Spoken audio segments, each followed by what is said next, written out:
Hey there, YouTube.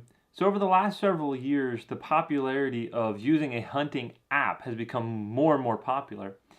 And so I've kind of been out of the loop on it. And so I've decided I'm going to try to test several different apps and determine which one I like the best. Again, I hunt on a budget, so it has to be free.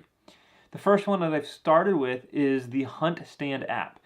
And today I'm going to go over with you what I found. This is going to be the tutorial slash review of the web interface of the HuntStand app. There will also be a separate video, which I'll link to down below, that will cover the actual phone app for HuntStand. Let's jump right into the computer and I'll show you what this program can do. So what you'll see here on the screen is a piece of private property. So I say that just so none of you go running out and try to find this piece of property and hunt there. This is a private piece of property that I have permission to hunt on. The first thing you'll see once you log in and you start doing some things, you're going to see this mapping feature. Up here at the top, you'll see the manage hunting areas. You can actually have multiple different areas in the same region or different regions around the country. Wherever your hunting areas are, you can set up different hunting areas so that you can kind of divide and see what happened in each hunting area. I have two different ones.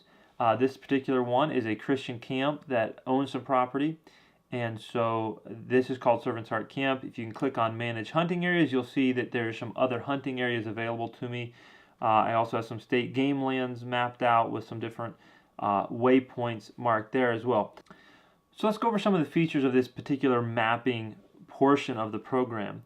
Over here on the right, you'll see property attributes, and so you can remove certain things from the map. As you'll see on the map right now, you'll see several tree stand locations that I have.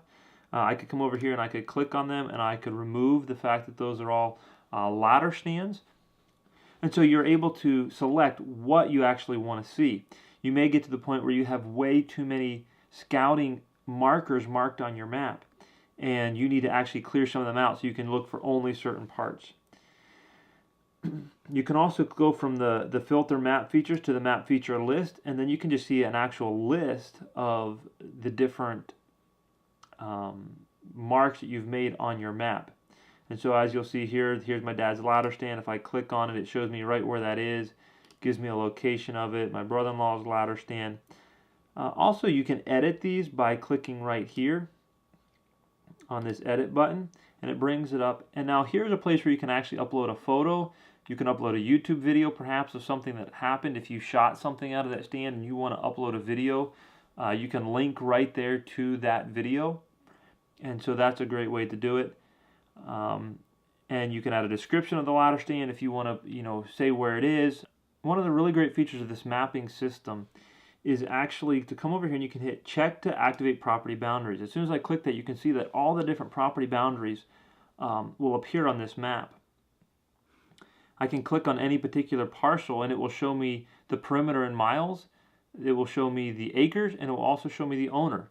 Now if I want, and this is the property that I'm going to hunt, I can click Save as Boundary, and I can say Hunting Area Boundary, say. And again, I can add a description or anything I want to. Once I click Done, it gives me a red area so that I know that this is my hunting area. I'm also going to show you another way to do that I like better. I'm going to delete that area. And as you see that this hunting area that I hunt is actually made up of about 3 or 4 different parcels. It's owned by the same owner, but it shows up on this map as different parcels. So if I want to, I can come over here to the Add Shape tool. I can click to start, and then I can just go ahead and follow the property lines around, and you'll see that it begins to make a shape. And I can follow that property all the way, oops, I missed a spot. I can follow that property all the way around the edges.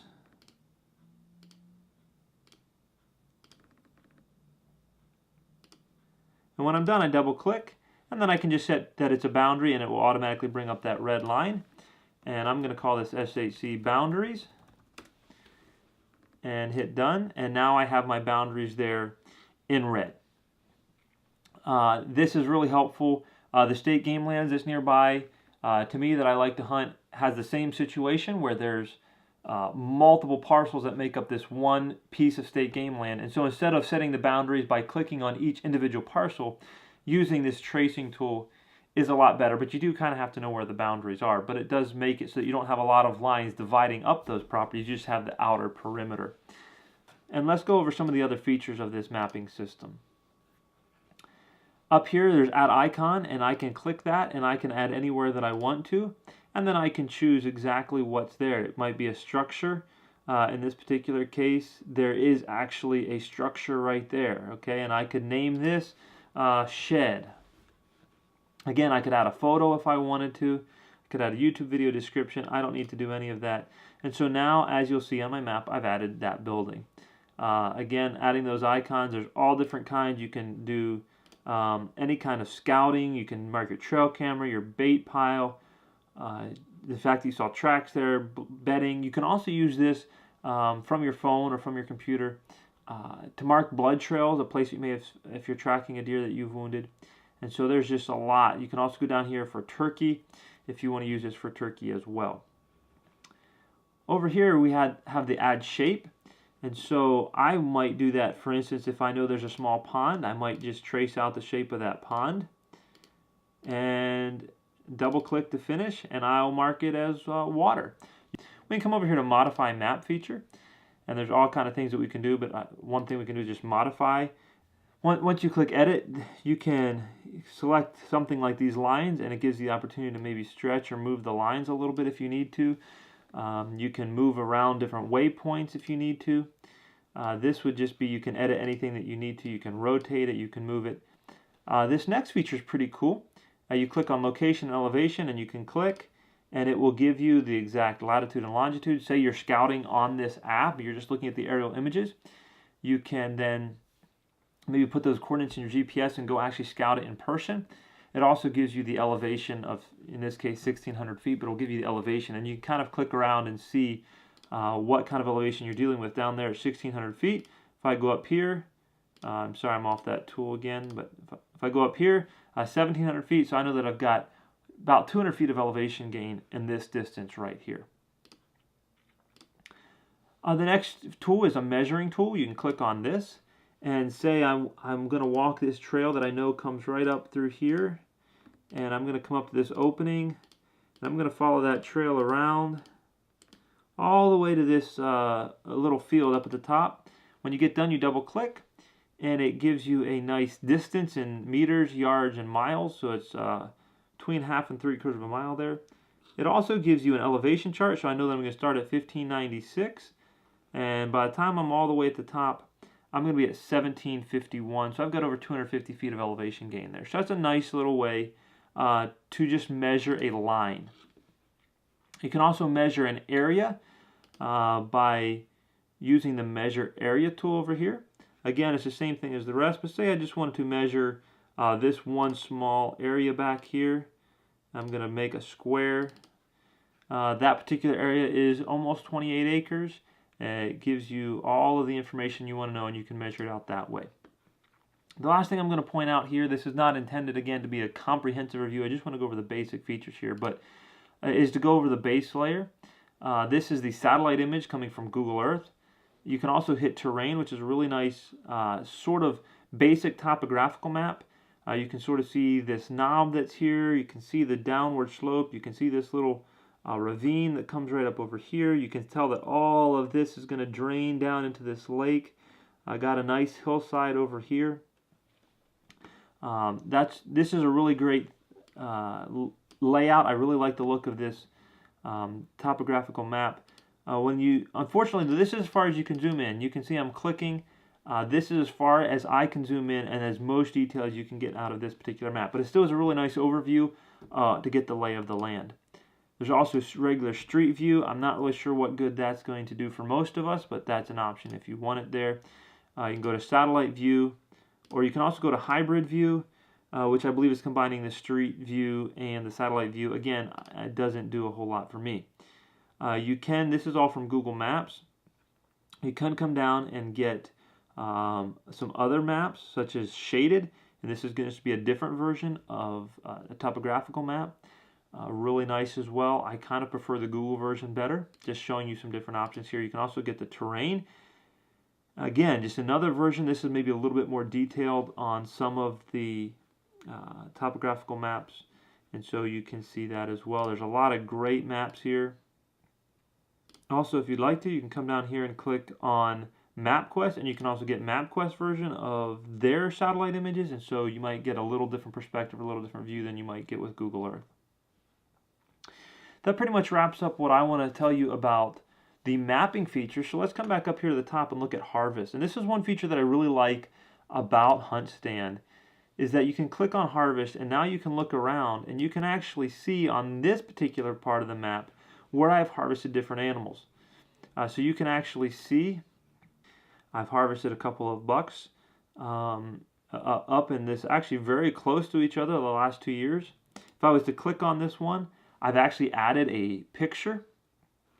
I can click View Details, and I can see the date, the time. I can see what kind of weapon I used.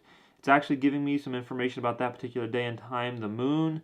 I've written a little story about it. I've been able to upload a picture. I really like this feature. It's just kind of a neat remembrance, a way to go back and click and look and see, okay, where have I killed bucks on this property? In this case, the last 2 years I've killed them not in the same stand but very close to each other. And so it's just really a fun way to go back and look. You can go over here and see your harvest list, and you can look down through and see just the whole list of what you've harvested on that particular property. Let's continue on to the next tab up here, which is the Hunt Zone. And this is one that's very important. I think you're really going to like. Click on Hunt Zone. Or this part of the app gives you the wind direction and gives you the forecasted wind direction and tells you, is this going to work for your stand location or not. Let's zoom into this ladder stand that I have down here along the edge of the field. You'll see down here I have February 19th all the way to February 22nd at 11 a.m. Let's say that I want to hunt Wednesday at 1 p.m. in the afternoon. You can see that my scent is going to be in this area as the wind blows my scent into this area of danger zone, basically.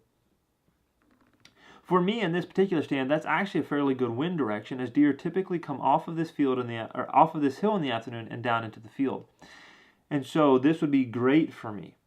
Now, if I continue on, I might find that this now, later on in the afternoon, though, at 3 p.m., is starting to get pretty dangerous as the wind starts to push back and up into these woods where deer might be coming from.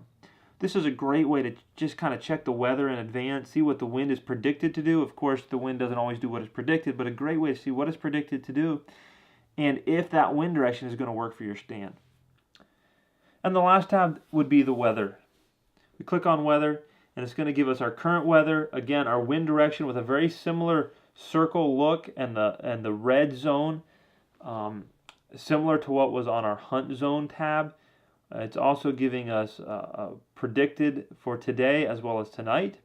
It's also giving us our lunar over here, our 5-day forecast, our 72-hour forecast with the wind direction, wind speed, cloud cover. Again, I just want to show you what's here. There's a lot to it.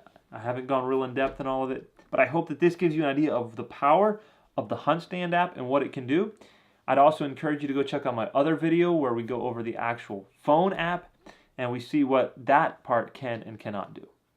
If you enjoyed this video, I hope you'll subscribe. I plan on doing tutorials and reviews for several other apps as well, and eventually a comparison between them to see which one I like the best.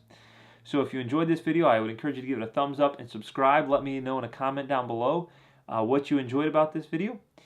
And until next time, remember to get off YouTube and get outdoors.